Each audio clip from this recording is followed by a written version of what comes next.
Let me be clear, he said. You might just want to put your helmets on for this one.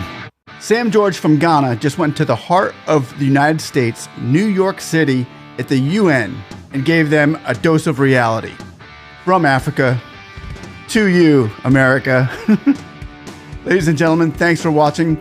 Like and subscribe. Click that notification button too, so when we get information out, you can get information in. Like, one of my favorite places to go on when I'm surfing the web is the Ghana web. Those guys rock.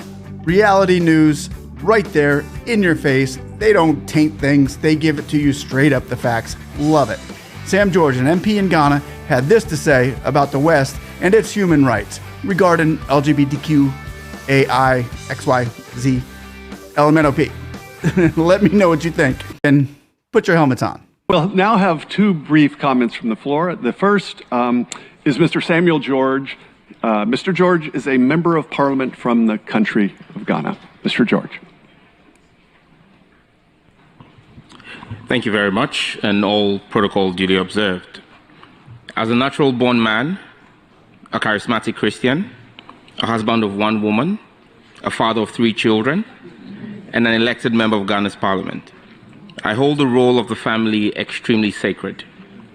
I believe that the right to found a family and determine same is a right that accrues to everyone within the context and spirit of the 1992 Constitution of the Republic of Ghana, the African Charter on Human and People's Rights, the UN Universal Declaration of Human Rights, and several other recognized international treaties like the International Covenant on Civil and Political Rights and the International Covenant on Economic, Social, and Cultural Rights. 75 years after the UDHR, the spirit and letter are more poignant than at any other time in our history. At a time in our world where supposedly progressive forces are agitating for a redefinition of the core principles of what a family is and represent in a somewhat regressive manner, the genuinely progressive voices, like those in this room, must rise in defense of family, its values and protections.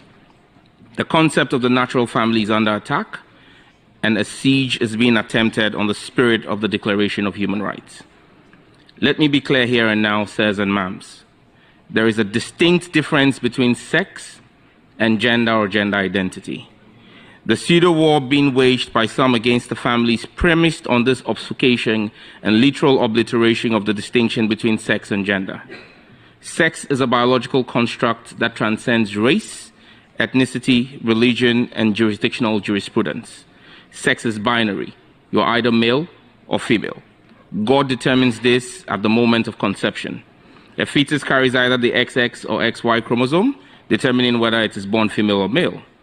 From my beloved Ningo Prampram constituency in Accra, Ghana, to New York, and Rio de Janeiro to Madrid or Delhi to Perth, the interpretation of XY and XX is constant. I've got to chime in, and I'll be brief. What he's saying is, no matter where I go, everywhere I've gone, from Ghana to New York City, male is male, female is female, it's scientific. Why are we here? Because the United States is trying to make its own human rights agenda, and he's like, no, science is science, XY chromosome, man is a man wherever I go, it's all the same. So the letter of the law, the spirit of the letter of the law remains the same as it's been forever. Just thought I'd throw that in. I won't interrupt anymore. Let's go. From my beloved Ningo Prampram constituency in Accra, Ghana, to New York, and Rio de Janeiro to Madrid or Delhi to Perth, the interpretation of XY and XX is constant. Gender or gender identity, on the other hand, is a social construct that has evolved on the peculiarities of various societies. From the onset matching the binary nature of sex, we see different recognitions of gender today across the world. There is no universality in the concept of gender or gender identity, and it is highly fluid. And as such, gender or gender identity cannot form the basis for any rights accruing in a covenant, a convention, or international treaty which seeks to be globally acceptable and binding because we have different interpretations.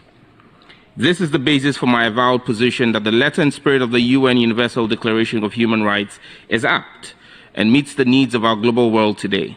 It emphasizes in Article 2 of the rights, the rights and freedoms in the declaration, and is clear that there shall be no distinctions made based on sex.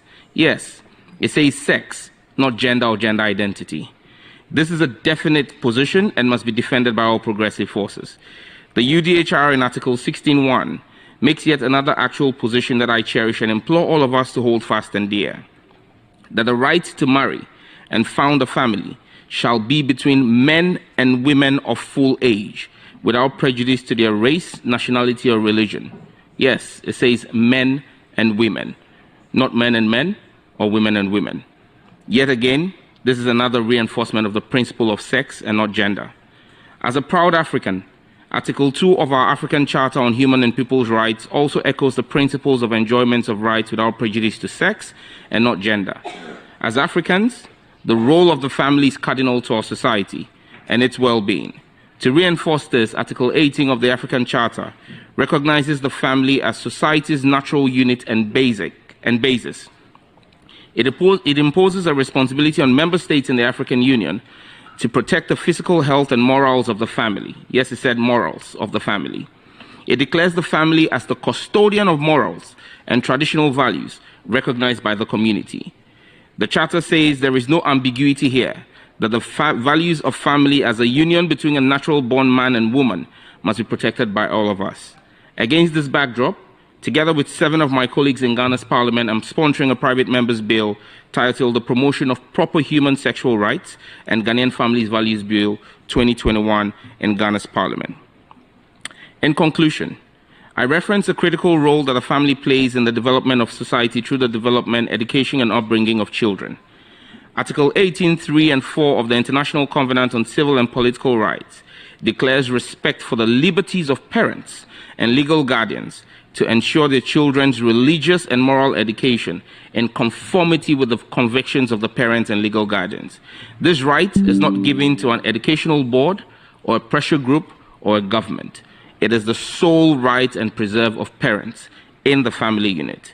Ladies and gentlemen here gathered at the UN headquarters in New York, the family must remain respected and recognized as the union between natural-born men and women of full age, who have the right and responsibility to determine by their beliefs and in conformity with the generality of their community the details of the religious and moral education of their children in a manner that respects communal norms of public safety, public order, public health, public morality, and the fundamental rights and freedoms of the majority of their community. I thank you. Shalom.